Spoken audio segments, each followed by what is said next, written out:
Rodrigue Fénelon Massala, l'homme d'affaires Oumar Diawara, s'est invité dans le quotidien des Ivoiriens quand récemment, par 2 reprises, il a exercé une saisie conservatoire contre un appareil d'Air Côte d'Ivoire à Bamako et à Conakry.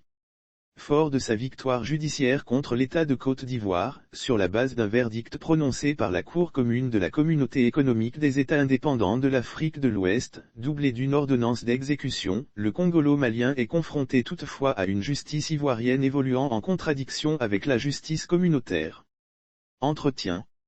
Comment vous sentez-vous et comment appréciez-vous le verdict de la justice ivoirienne qui vous condamne à 20 ans de prison pour complicité d'abus de biens sociaux et de blanchiment après votre victoire devant les juges de la Communauté économique des États indépendants de l'Afrique de l'Ouest dans l'affaire qui vous oppose à la BNI Gestion? Je voudrais tout d'abord vous dire merci de me donner l'opportunité de m'exprimer dans les colonnes de Financial Afri pour la toute première fois afin de vous livrer les dessous, les tenants et les aboutissants de l'affaire BNI/Gestion avec sa filiale Perle Invest, objet du contentieux qui m'oppose depuis plus de 4 ans avec cette entité et qui est devenue une affaire d'État car c'est avec l'État de Côte d'Ivoire que je me suis retrouvé devant les juges de la Communauté économique des États indépendants de l'Afrique de l'Ouest. Bref, pour répondre à votre préoccupation et comme vous le dites, après une victoire devant la Communauté économique des États indépendants de l'Afrique de l'Ouest, juridiction supranationale, qu'une juridiction de premier degré rende une décision me condamnant à une peine de privation de liberté et de confiscation de mes biens, tout en m'interdisant de fouler le sol ivoirien et tout ce que vous avez pu lire dans cette décision reste pour moi, un non-événement. Comptez-vous faire appel de la décision? Nous avons déjà fait appel de la décision inique pour la forme et pour l'histoire. Pour vous, c'est une forme de représailles ou tout simplement une fuite en avant. C'est pire qu'une forme de représailles. C'est une représaille teintée d'une fuite en avant avec un refus d'acceptation des engagements internationaux par simple ego. Revenons sur la genèse de cette affaire. Au départ, vous aviez acquis Perle Invest, filiale de BNI Gestion. Qu'est-ce qui s'est réellement passé? Suite à une injonction du régulateur faite à BNI Gestion de céder sa filiale immobilière, j'ai acquis Perle Invest et son foncier de 96 hectares avec des fonds provenant de BNI Bank en prêt pour la somme de 1093 milliards en plus du passif à BZFI pour 15 milliards de FCFA. Après vérification des volumes vendus, il n'y en avait en réalité que 48 hectares. La différence n'a jamais existé car après ma plainte contre la BNI Gestion et sa directrice, j'ai compris que je venais de me faire avoir par le détournement de 8 milliards qui correspondait aux 48 hectares manquants. La BNI Gestion a elle-même porté plainte pour abus de biens sociaux contre sa directrice licenciée. Cette directrice a été arrêtée et envoyée en prison. Sauf qu'un mois plus tard, elle est libérée sous une caution d'environ 100 millions de FCFA. Par la suite, les choses ont changé. De victime, je suis devenu complice. L'agent judiciaire du Trésor a porté plainte contre moi pour complicité d'abus de biens sociaux et blanchiment de capitaux.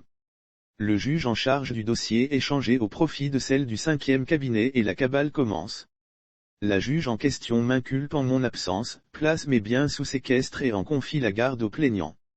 D'appel en appel, je me tourne vers la Cour de cassation qui l'a DCI mais elle refuse de se conformer. Au lieu de s'exécuter, la juge du 5e cabinet demande et obtient, et ce après son dessaisissement par un arrêt de la Cour de cassation réunie en plénière, une simple ordonnance de la présidente de la Cour de cassation lui enjoignant de poursuivre l'instruction du dossier. Cette juge ordonne ainsi la restitution de mes biens saisis au vendeur qui est BNI Gestion et pas à l'État qui me poursuit. En quelques jours, les titres fonciers sont changés et je saisis la Communauté économique des États indépendants de l'Afrique de l'Ouest pour dire le droit. C'est ainsi que le 22 octobre 2021, la Communauté économique des États indépendants de l'Afrique de l'Ouest a reconnu la violation de mes droits, en demandant à la justice ivoirienne, 3e pouvoir dans l'ordre institutionnel de l'État de Côte d'Ivoire, de me rétablir dans mes droits violés. Au regard de tout ce qui précède, pensez-vous avoir été victime d'une spoliation? Bien évidemment, sans aucun doute. BNI me prête de l'argent, je rachète une filiale.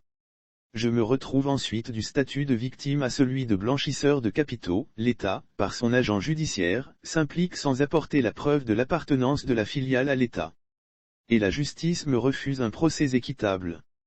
Après 4 ans, j'obtiens devant la Communauté économique des États indépendants de l'Afrique de l'Ouest la reconnaissance de mes droits.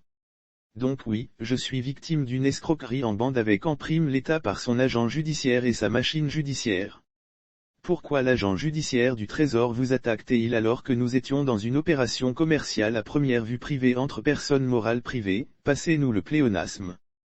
Comme je l'ai dit précédemment, c'est une escroquerie en bande organisée et il fallait bien des dirigeants, qui ont obtenu l'aide d'un pôle pénal économique dirigé par une magistrate aux ordres de sa hiérarchie. Dans cette affaire, vous dites être passé du statut de victime au statut d'accusé. Sans aucun doute.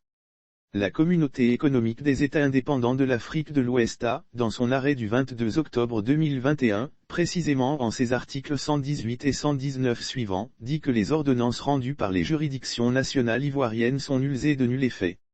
Ce sont ces mêmes ordonnances nulles qui ont permis aux juges ivoiriens de me condamner. Donc, naturellement, nous allons repartir devant cette juridiction indépendante qui devra, à nouveau, se prononcer sur les violations de mes droits primaires d'accès à la justice. Pourquoi faire saisir l'avion d'Air Côte d'Ivoire, et pas un autre bien? Il est d'ailleurs reparti et vous avez vécu cet épisode comme un camouflet, un échec à Bamako et à Conakry. J'ai saisi l'avion car l'agent judiciaire dit qu'il est dans le dossier au nom de l'actionnariat de l'État d'Ambni Gestion à hauteur de 55%.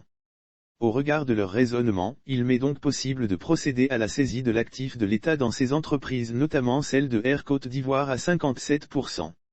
Donc je dirais non, il n'y a pas eu de tentative de saisie. Il y a eu une saisie d'avion. Donc je n'ai pas essuyé d'échec. Si aujourd'hui cette affaire a ce retentissement, c'est justement à cause de ce qu'il appelle tentative. Pouvez-vous nous expliquer pourquoi vos conseils parlent de restitution de terres saisies? Mes conseils ne parlent pas de restitution de terres. La Cour de la Communauté économique des États indépendants de l'Afrique de l'Ouest parle de restitution de mes terres. La Cour commune stipule que toutes les ordonnances me dépossédant sont nulles et ne peuvent produire d'effet en droit. Cette Cour reconnaît la violation de mes droits. Une chose qui ne produit pas d'effet, me dépossédère, alors n'existe pas. Mes terres doivent m'être restituées simplement. Mieux, on parle de terrain. Il y a des programmes immobiliers de près de 100 maisons et appartements qui y sont érigés. Comment ne pas me les rendre? Comment appréciez-vous l'attitude du régulateur des marchés financiers, CREPMF, qui a demandé à la BNI Gestion de céder son pôle immobilier? Une attitude de mauvaise foi. Un régulateur qui demande la cession d'une activité illégale depuis 2017. Et qui se rend compte que la société sanctionnée a été dans une opération de détournement de fonds des souscripteurs. À aucun moment, le CREPMF ne s'en est préoccupé. Il n'a engagé aucune investigation pour tirer au clair la situation. Au contraire, le CREPMF s'est laissé influencer par des décideurs politiques et attend que les mêmes terres, objet de leurs sanctions, reviennent dans le patrimoine, sans qu'ils se demandent par quelle alchimie. Ils sont complices de par leur attitude et bien sûr, leur responsabilité sera engagée devant les juridictions de l'Union économique et monétaire de l'Ouest africain dont ils sont membres. Vous savez, l'attitude du régulateur est d'autant plus curieuse que les terres cédées n'existent pas dans leur intégralité car amputées de moitié. Ils le savaient, nous les avons informés. Ce qui est encore plus grave, sur ces terres, nous avons bâti des villas et immeubles qui, par ordonnance de juge, reviennent dans le patrimoine de BNI Gestion. Et le régulateur accepte une restructuration de ladite entreprise avec des fonds et un patrimoine volé. Sur la question des 8 milliards détournés par BNI Gestion et sa direction, le régulateur fait l'autruche afin que cette perte soit compensée par les constructions que nous avons effectuées sur les terres pour près de 100 maisons entre 2017 et 2021. Est-ce un régulateur ou un autre complice? La question reste posée.